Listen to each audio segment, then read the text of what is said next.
ಕನ್ಯಾ ರಾಶಿಗೆ ಬಂದ್ಬಿಡೋಣ. ಕನ್ಯಾ ರಾಶಿಗೆ ಬಂದ್ವಿ ಅಂದರೆ ಏನು ಮಾಡಿದೆ, ಮೇಷದಿಂದ ಕನ್ಯಾ ರಾಶಿಗೆ ಬಂದರೆ ಕೇತು ಆಗ್ತಾನೆ ಮೂವ್ ಆಗಿದ್ದಾನೆ. ಈಗ ನಾವು ಹೇಳೋ ಸಮಯದಲ್ಲಿ ಕೇತು ಇನ್ನೂ ಅಲ್ಲೇ ಇರ್ತಾನೆ ಕನ್ಯಾ ರಾಶಿಯಲ್ಲಿ. ತಲೆ ಇಟ್ಕೊಳ್ಳಿ, 1.25 ತಿಂಗಳಲ್ಲಿ ಇರ್ತಾನೆ. ಅವನು ಆಮೇಲೆ ಶಿಫ್ಟ್ ಆಗೋದು ಸಿಂಹರಾಶಿಗೆ ಬರೋಕ್ಕೆ ಮೊದಲು. ಆದರೂ ಬರೋಕ್ಕೆ ಮೊದಲು ಹೇಳ್ತಕ್ಕಂಥವನು ಕನ್ಯಾ ರಾಶಿಯಲ್ಲಿ ಇರ್ತಕ್ಕಂಥವ್ರು ಏನು ಅಂದರೆ ಅಡುಗೆ ಮನೆ ಕೆಲಸಗಳು ಜಾಸ್ತಿ. ಕನ್ಯಾ ರಾಶಿಯವರು ಸಾಧಾರಣವಾಗಿ ತಾನು ತಿರುಪಿ ದಾನ ಧರ್ಮ ಅಂದರೆ ತಾವು ಎಲ್ರಿಗೂ ಬೇರೆಯವ್ರಿಗೋಸ್ಕರ ದುಡಿಯೋರೇ ಜಾಸ್ತಿ ಆಗಿರೋದ್ರಿಂದ ಆದಷ್ಟು ಖರ್ಚುಗಳನ್ನ ಕಮ್ಮಿ ಮಾಡ್ಕೊಳ್ಳಿ.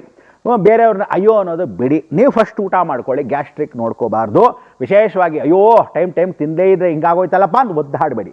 ಖಾರ ಆದಷ್ಟು ಕಮ್ಮಿ ಮಾಡಿ. ನಾನ್ ವೆಜಿಟೇರಿಯನ್ಸ್ ಏನಾದರೂ ಇದ್ದರೆ ಜಿಡ್ಡಿನ ಪದಾರ್ಥ, ಮಾಂಸದ ಪದಾರ್ಥ ಕಮ್ಮಿ ಮಾಡಿ.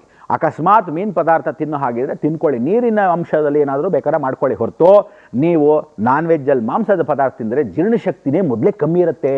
ಅದರಿಂದ ನೀವೇನು ಮಾಡಬೇಕು, ಶುಂಠಿ ಚೆನ್ನಾಗಿ ಉಪಯೋಗಿಸಿ. ಲಕ್ಷಣವಾಗಿ ಶುಂಠಿ ಜೊತೆಗೆ ವಿಶೇಷ ಅಂದರೆ ಯಾವ ಕಾಲಕ್ಕೂ ಜ್ಞಾಪಕ ಇಟ್ಕೊಳ್ಳಿ, ಓಂ ಕಾಳು ಜೀರಿಗೆ ಚೆನ್ನಾಗಿ ಉಪಯೋಗಿಸಿ.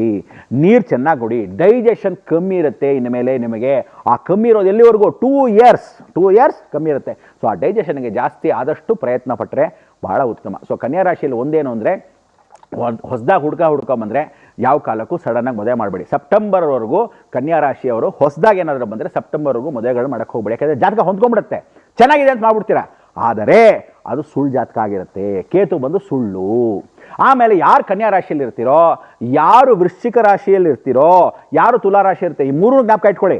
ಕನ್ಯಾ ರಾಶಿ, ತುಲಾ ರಾಶಿ, ವೃಶ್ಚಿಕ ರಾಶಿ, ಮೂರೂ ಜನ ಈ ಕರೆಕ್ಟಾಗಿ 3 ವರ್ಷ 3 ಇಯರ್ಸ್ ಜ್ಞಾಪಕ ಇಟ್ಕೊಳ್ಳಿ. ವೃಶ್ಚಿಕ ಇನ್ನೂ ನಾನು ಹೋಗಿಲ್ಲ, ತುಲಾ ಇನ್ನೂ ಹೋಗಿಲ್ಲ, ಆದರೂ ಕನ್ಯಾದ ವಿಚಾರ ಹೇಳ್ತಾ ಇದ್ದಾಗಲೇ ಈಗಲೇ ಜ್ಞಾಪಕ ಇಟ್ಕೊಳ್ಳಿ, ನಿಮ್ಗೆಲ್ಲರ ಮನೆಯಲ್ಲೂ ಕಳ್ತನಗಳಾಗುತ್ತೆ. ಸಣ್ಣ ಬಿಗತ್ತಿಗೆ ಕಳೆದೋಗ್ಬೋದು, ಒಡವೆ ಕಳೆದೋಗ್ಬೋದು, ಯಾರೋ ಶಾರದಮ್ಮನವ್ರು ಬಂದು ತೊಗೊಂಡು ಹೊಟ್ಟೋದ್ರು ಅಂತ ಗೊತ್ತಾಗಲ್ಲ, ಲೋಟ ಬಂದು ಹೊಟ್ಟೋಗುತ್ತೆ ಅಂತ ಗೊತ್ತಾಗಲ್ಲ, ಹೇಗೆ ಬರುತ್ತೋ ಏನು ಹೋಗುತ್ತೋ ಗೊತ್ತಾಗಲ್ಲ. ಸೊ ಕನ್ಯಾ ರಾಶಿಗೆ ಅಧಿದೇವತೆ ಸಾಕ್ಷಾತ್ ಕನ್ಯಾ ರಾಶಿ ಬುಧನ ಮನೆ. ಸೊ ಬುಧನಿಗೆ ಭೂಮಿಕಾರಕನಾಗಿರ್ತಕ್ಕಂಥ ಸ್ಮರಣೆನ ನೀವು ಮಾಡ್ಕೋಬೇಕಾದ್ರು ವರಹಸ್ವಾಮಿ, ರಾಹು ದೇವತೆ ಸ್ಮರಣೆನ ಮಾಡ್ಕೊಳ್ತಕ್ಕಂಥದ್ದು ನೀವು ಯಾವತ್ತೂ ಆಂಜನೇಯ ಸ್ಮರಣೆ. ಸೊ ನೋಡಿ, ನೀವು ಮಾಡಬೇಕಾದ್ರೆ ಆಂಜನೇಯನ ಸ್ಮರಣೆ ಆದರೂ ಮಾಡ್ಕೊಳ್ಳಿ. ಇಲ್ಲ ರಾಹುಗೆ ಅಧಿದೇವತೆ ಭೂದೇವಿ ಸ್ಮರಣೆಯನ್ನು ಮಾಡ್ಕೊಳ್ತಕ್ಕಂಥದ್ದು ವರಹಸ್ವಾಮಿ, ಭೂವರಹಸ್ವಾಮಿನ ಸ್ಮರಣೆ ಮಾಡಿಕೊಂಡ್ರೆ ಉತ್ತಮ. ಸೊ ನಿಮಗೆಲ್ರಿಗೂ ಏನು ಅಂದರೆ ಯಾರ್ಯಾರು ಮಕ್ಕಳಿಗೆ ಏನಾದರೂ ಕೊಡಬೇಕಾದ್ರೆ ವಿಶೇಷವಾಗಿ ಸ್ಮರಣೆ ಮಾಡಿದ್ರೆ ಇವಾಗಲೇ ಕೊಟ್ಟು ಕ್ಲಿಯರ್ ಮಾಡ್ಕೊಳ್ಳಿ.